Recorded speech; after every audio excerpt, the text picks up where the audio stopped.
अगर आपको भी इन ठंडियों के मौसम में गर्मा गर्म चाय के साथ कुछ नमकीन खाने का मन करे तो ये वीडियो आपके लिए है, क्योंकि मैं बनाने जा रही हूँ सीजन का बहुत ही टेस्टी और हेल्दी सा खस्ता क्रिस्पी ऐसा स्नैक जो जितना खाने में देखने में टेस्टी है उतना ही बनाने में आसान है।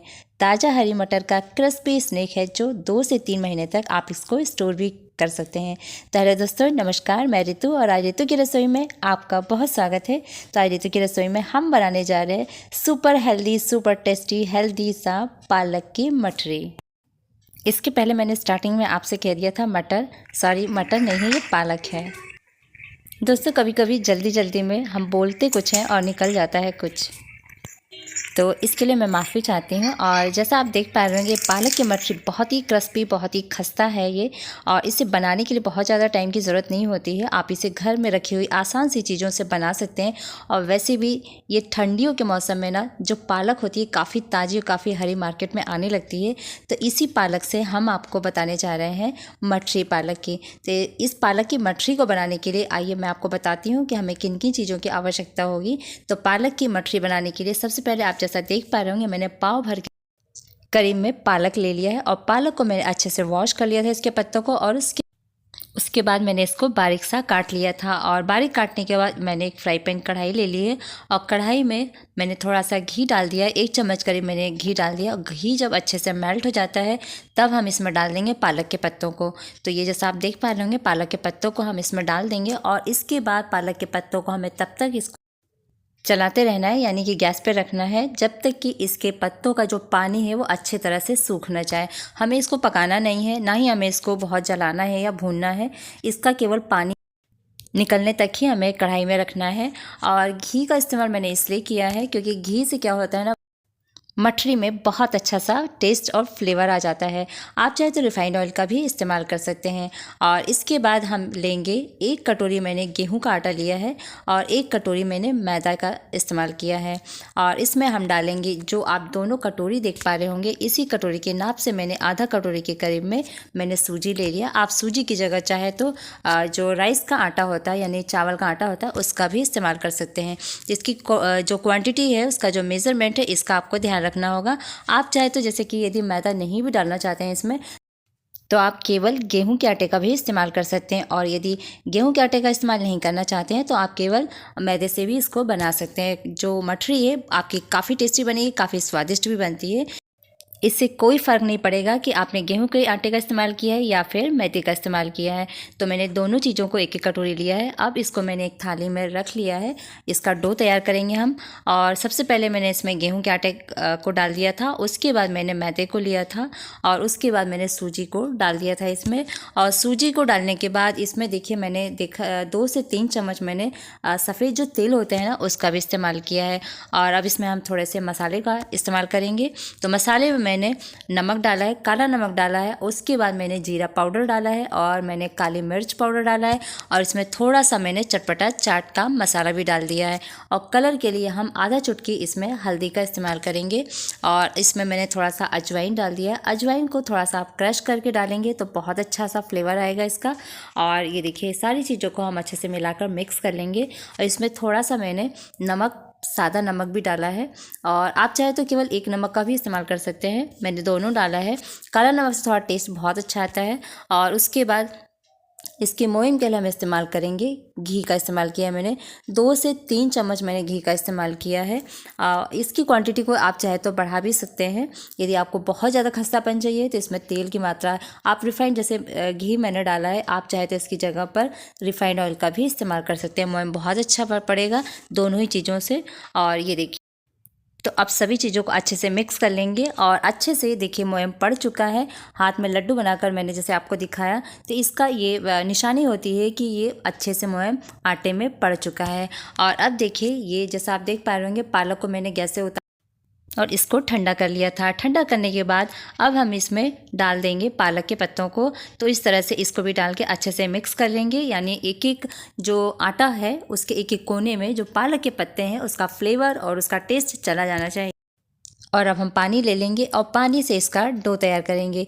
तो पानी का हमें इस्तेमाल थोड़ा सा करना है, एक साथ पानी को नहीं डालना है। और इसका जो डो हम तैयार करेंगे बहुत ही सख्त होना चाहिए, बहुत ये सॉफ्ट बिल्कुल नहीं होना चाहिए। अदरवाइज़ क्या है ना, जो हमारी पपड़ी हम बनाने जा रहे हैं, पालक की मठरी जो बनाने जा रहे हैं, वो सॉफ्ट पड़ जाएगी।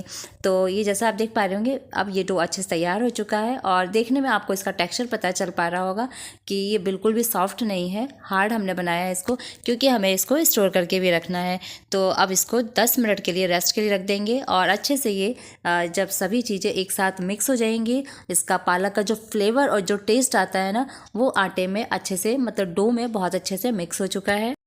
और अब हम इसको बीच से काट लेंगे। तो ये जैसा आप देख पा रहे होंगे 10 मिनट हो चुका था और इसको मैंने बीच से काट लिया है। और अब इसकी हम एक रोल तैयार करेंगे इसका। तो ये देखिए, इस तरह से मैंने स्लोप पे ही इसका रोल तैयार कर लिया है। इस तरह से इसको बड़ा बड़ा सा रोल बना लेंगे ताकि हमें इसकी जो पूरियां हैं बनाने में आसान हो जाए, यानी कि मठरी का जो शेप है उसको देने में आसानी हो जाए। तो इस तरह से हम इसको रोल करेंगे। दोस्तों, जो पालक होती है ना, पालक तो वैसे भी आप इसकी बहुत सारी रेसिपी मतलब बनाकर घर में खाते ही होंगे, सब्जी खाते होंगे, इसकी बनाकर आप दाल भी खाते होंगे। लेकिन यदि आपने इस तरह से मठरी बनाकर पालक की नहीं खाई है तो एक बार ज़रूर ट्राई कीजिएगा, क्योंकि ये काफ़ी हेल्दी मठरी होती है और काफ़ी टेस्टी भी होती है। और इसको आप गर्मा गर्म चाय के साथ शाम को हो या फिर आप मॉर्निंग में इसको लेंगे तो आपको बहुत मज़ा आने वाला है, क्योंकि इससे जो है ना हमारा स्वास्थ्य, तो हमें स्वास्थ्य लाभ तो होगा ही, साथ में एक अच्छा सा स्नैक, हेल्दी सा स्नैक जो कि पेट भी भर सकता है, एक हेल्दी सा नाश्ता भी आपको मिल जाएगा। तो आप देखिए, इसको बनाना स्टार्ट करते हैं। मैंने इसको चाकू की सहायता से छोटा छोटा सा इसको काट लिया था लोई, और ये इस तरह से हम इसकी लोई बना लेंगे। और ये देखिए, इसी तरह से मैंने एक साथ ही सभी लोइयों को बनाकर रख लिया था। और ये देखिए, एक एक टिक्की हम इस तरह से बना लेंगे। इससे क्या होगा ना, हमारे समय की तो बचत होगी और साथ में हम जब बेलेंगे इसको तो फटाफट बेल के हम इसको डीप फ्राई भी कर सकते हैं। तो ये देखिए, इस तरह से मैंने छोटा छोटा सा बनाकर रख लिया था। आप साइज दोस्तों इससे बड़ा चाहे तो बड़ा भी बना सकते हैं, लेकिन मठरियाँ जो होती हैं ना, इसी तरह से बनाते हैं हम तो वो ज़्यादा अच्छी लगती हैं देखने में और खाने में भी। और आप चाहे तो इसकी बड़ी सी रोटी बनाकर भी उसको चाकू की सहायता से काट कर रख सकते हैं। तो ये देखिए, मैंने लोइयों को इस तरह से बना लिया था एक साथ। और ये देखिए, तो इससे मेरा टाइम भी बच गया, क्योंकि मुझे अकेले बनाना होता है, तो इससे मैं फटाफट एक साथ बना के रख लेती हूँ कोई भी चीज़ को, तो इससे आसानी हो जाती है, समय के साथ ही जल्दी से ये बन भी जाता है। और जो खाने वाले लोग होते हैं उनको ज़्यादा वेट नहीं करना पड़ता है। तो ये देखिए, अब इसको हम फटाफट बेल कर इस तरह से रख लेंगे। तो मैंने इसी तरह से सारी लोइयों को एक साथ बेल कर रख लिया था। जो हमने 2 कटोरी आटे का इस्तेमाल किया था, यानी 1 कटोरी मैदा लिया था और 1 कटोरी मैंने गेहूं का आटा लिया था। और इसमें जो आप सूजी की क्वांटिटी आपने देखी थी, इतनी सारी, मतलब इतनी मात्रा थी, मतलब 3 कटोरियाँ आप समझ लीजिए कि मतलब मैंने इस्तेमाल किया था सभी चीज़ों का। और इतने में मेरी 20 से 25 मठरियाँ बनकर तैयार हो गई थी और काफ़ी ये होती हैं। और यदि आपको स्टोर करना हो तो आप इससे अधिक मात्रा में भी बना सकते हैं, लेकिन स्टोर ये बिल्कुल भी नहीं हो पाएगी, क्योंकि ये 2 से 3 दिन में ही ख़त्म हो जाती है। इतनी अच्छी लगती है खाने में कि आप सुबह शाम दोपहर में कभी भी इसको खाकर इंजॉय कर सकते हैं। तो ये देखिए, इस तरह से। और अब हमने जो ये मठरियाँ थी इसके ऊपर मैंने, या तो आप फॉक का भी इस्तेमाल कर सकते हैं, इस तरह से हम बीच बीच में इसमें छेद कर देंगे ताकि अंदर से मठरियाँ फूलें नहीं, फूलेंगी तो वो सॉफ्ट हो जाएंगी। और इस तरह से क्या हो, मठरियाँ काफ़ी खस्ता और काफ़ी क्रिस्पी भी बनती है। तो ये देखिए, इस तरह से मैंने सभी मठरियों को बना कर रख लिया था। और ये देखिए, इसकी थिकनेस को आप देख पा रहे होंगे, इतना ही हमें इसको थिकनेस में इसको रखना है, इसकी थिकनेस को। इससे ज़्यादा पतला नहीं करना है और ना ही इससे ज़्यादा इसकी थिकनेस को बढ़ाना है। तो इसी तरह से देखिए, मैंने एक प्लेट निकाल कर बनाकर पहले ही रख लिया था और बाकी मठरियों को मैंने बाद में बनाया था। ये देखिए, इस तरह से मैंने तेल कढ़ाई में रख दिया था। मैंने लोहे की कढ़ाई का इस्तेमाल किया है, आप चाहे तो किसी भी कढ़ाई का इस्तेमाल कर सकते हैं। और तेल को मैंने 1-2 सेकंड पहले चढ़ा दिया था ताकि तेल अच्छे से मध्यम आंच पे गर्म हो जाए। और फिर गर्मा गर्म तेल में हम इन जो ये पूरियाँ बना कर रखी हैं मठरियों को हम इसमें डाल देंगे और इसको हम 1 से 2 सेकंड तक अच्छे से अलट पलट के सेक लेंगे। तो जैसा आप देख पा रहे होंगे, मैंने इसको सेक लिया था। और इसको आप जितना टाइम देंगे सेकने में, उतना ही आपकी मटर मठरियाँ क्रिस्पी और खस्ता बनेंगी। तो ये देखिए इसको मैंने गैस की फ्लेम को आपको ध्यान रखना है, आपको भी कि गैस की फ्लेम को स्लो करके रखना है और इसको टाइम देना है। जैसे आप समोसे के लिए टाइम देते हैं सेकने के लिए, कभी आपने घर में समोसे बनाए होंगे तो जितना हमें सेकने में टाइम लगता है समोसों को, उतना ही हमें इन मठरियों को भी देना है। और आपकी जो मठरियाँ बहुत हेल्दी और काफ़ी टेस्टी बनेंगी। तो ये देखिए इस तरह से हमने मठरियों को निकाल दिया है और ये जब इसका कलर ब्राउनिश सा आने लगेगा, यानी लालपन आने लगेगा, तभी हमें इसको निकाल देना है।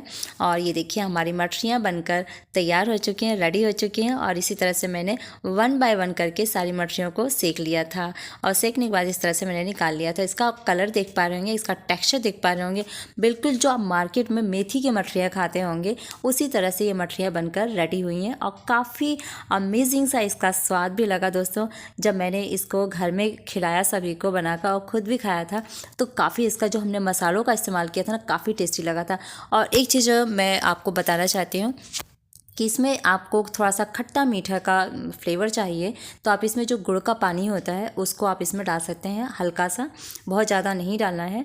और इसके साथ ही इसमें जैसे खट्टा मैंने आमचूर इस्तेमाल किया है पाउडर, आप चाहें तो मैंने चाट मसाले का इस्तेमाल किया था, आप चाहें तो इसमें आमचूर मसाले का इस्तेमाल कर सकते हैं। तो उससे भी एक अच्छा सा टेस्ट, एक अलग हटके मठरियों का मिलेगा।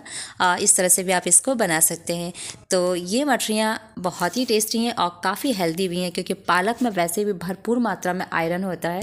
यदि आपके बच्चे नहीं खाते हैं पालक की सब्ज़ी या फिर पालक की दाल वगैरह नहीं खाते हैं या साग नहीं खाना पसंद करते हैं तो आप इन मठरियों में पालक की मठरियाँ बनाकर बच्चों को दे सकते हैं और बच्चे बहुत इंजॉय करेंगे। तो ये पालक की मठरियाँ आपको कैसी लगी कमेंट करके ज़रूर बताइएगा। और प्लीज़ मेरे चैनल को लाइक सब्सक्राइब शेयर ज़रूर करिएगा। और ये मेरा वीडियो थोड़ा भी अच्छा लगे, थोड़ा भी यूज़फुल लगे तो प्लीज़ कमेंट ज़रूर करिएगा।